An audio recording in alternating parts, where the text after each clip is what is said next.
E agora aqui conosco no estúdio temos o prazer de receber João Paulo Capobianco. Ele é secretário do Meio Ambiente e Mudança do Clima. Secretário, muito bem-vindo. Eu queria perguntar para o senhor, logo nesse começo, lembrando que o senhor já esteve no governo Lula, no primeiro governo Lula, que começou em 2003. Portanto, temos aí 21 anos de distância. Eu queria saber, o desafio permanece, manter a floresta de pé, preservar a floresta amazônica, tema do nosso programa de hoje. Eu pergunto, nesses 21 anos, os desafios e as armas para manter essa floresta de pé mudaram muito? A pressão internacional, a pressão de garimpo, ao mesmo tempo a fiscalização melhorou, tecnologias. Como é que isso fica na balança de preservação e ameaças? Olha, mudou muito na realidade, mudou por vários fatores. Um deles é o aumento da criminalidade, especialmente o crime organizado. Em 2003 até 2008, quando nós tivemos um governo, esse não era um fator relevante. Hoje é. Hoje nós temos as grandes frentes aí do crime organizado atuando na Amazônia de forma muito intensa. Grilar terras, extrair ilegalmente ouro, explorar espécies nativas de forma ilegal, virou uma ferramenta de lavagem de dinheiro que movimenta bilhões. Então, virou um grande problema, que aí, nesse caso, é Polícia Federal. Polícia Federal, investigação, atuação e prisão, eles estão firmemente nesse propósito. Do ponto de vista da ação de degradação da floresta, também piorou a situação. Nós temos hoje mais frentes de avanço sobre a floresta que nós estamos interrompendo. Temos aí um período positivo nos últimos 1 ano e meio, mas nós encontramos um desmatamento em crescimento. Quando nós saímos do governo, nós entregamos um desmatamento em declínio, que chegou até 4 mil quilômetros quadrados em 2012. Quando nós voltamos agora, nós pegamos ele muito acima dos 10 mil, 13 mil quilômetros quadrados. Então, e em crescimento. Portanto, a situação mais dramática, mais difícil, porém, uma decisão muito forte de governo de fazer um enfrentamento disso de forma articulada e colocando na mesa ferramentas econômicas. Isso é uma diferença importante em relação ao passado. Hoje nós temos as ferramentas econômicas? Alternativas, investimentos econômicos, programas de bioeconomia, por exemplo. Isso nunca se discutiu seriamente no passado. Hoje o Brasil tem, inclusive, inicia a elaboração de uma política nacional de bioeconomia para dar valor. Hoje nós temos a ferramenta das concessões florestais que visam promover o uso sustentável da floresta, que nós não tínhamos na época. Estamos aumentando em milhares de hectares essa possibilidade que gera emprego e renda com a floresta em pé. Temos agora a articulação com municípios e estados para propor soluções de regularização ambiental de propriedades rurais, ou seja, um conjunto de ferramentas econômicas positivas para fazer a transição, porque o grande desafio é você controlar o desmatamento, isso é básico. Se você não reduzir o desmatamento ilegal, nada prospera, mas você tem que pôr no lugar alternativas que possibilitem que as comunidades locais, a economia local, gire numa outra perspectiva. Algo que me preocupa é em relação à possibilidade da ocorrência, certamente ocorre, da biopirataria em relação a produtos amazônicos que possam ser utilizados na indústria farmacêutica, né? Eu vejo que há um potencial de utilização e que me parece que isso escapa a algum tipo de regulação ou de fiscalização mais intensa por parte do governo. Olha, nós avançamos muito nessa agenda. Acho que o Brasil é um dos países que mais avançou nessa agenda. Hoje nós temos o CIGEM, que é um sistema onde você registra o acesso ao patrimônio genético, que tem milhares de acessos registrados.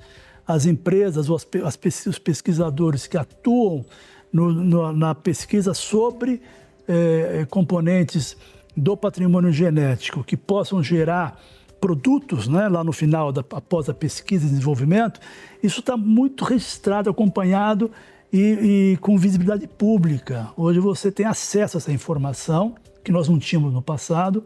Nós temos uma legislação que estimula o acesso, que criou várias ferramentas que promovem né, que esse encontro entre a ciência e os componentes da nossa biodiversidade, que quando você junta isso num processo positivo, que inclui, você de fato remunerar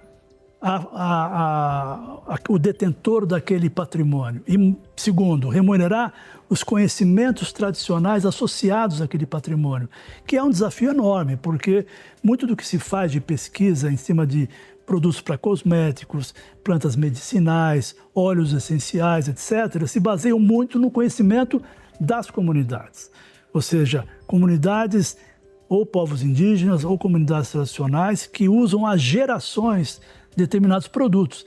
Isso vai passando, e era passado, digamos assim, até muito pouco tempo, de forma gratuita, vamos dizer assim.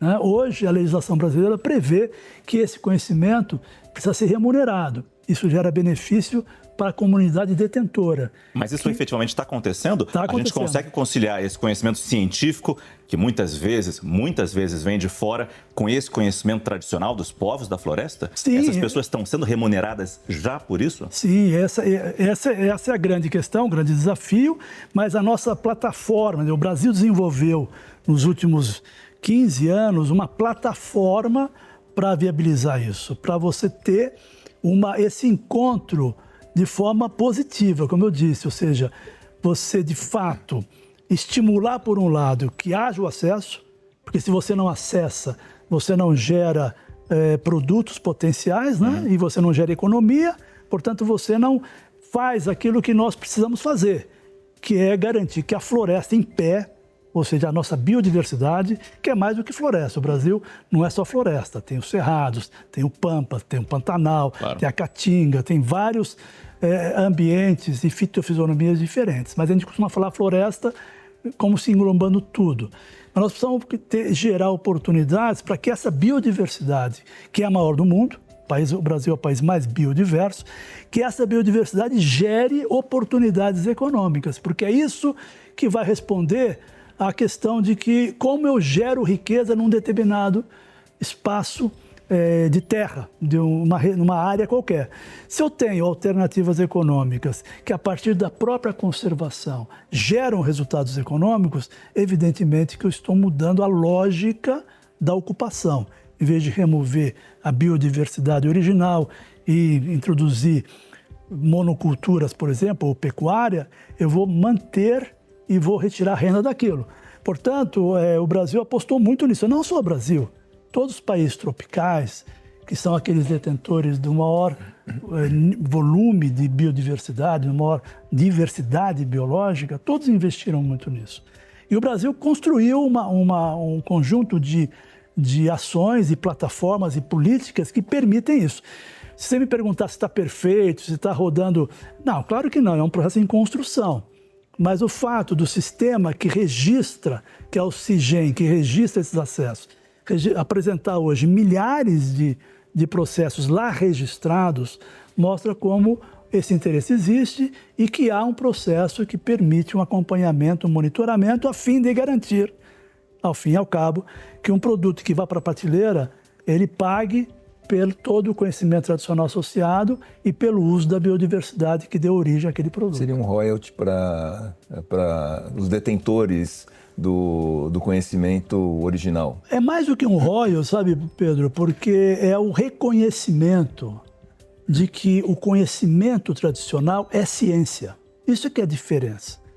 Havia essa história, a ciência é só aquela que está na universidade. E isso mudou.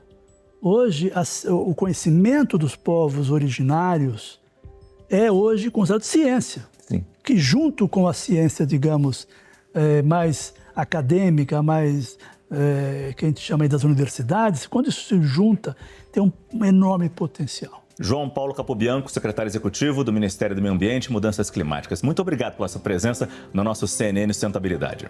Eu que agradeço, foi um prazer muito grande. O prazer foi nosso.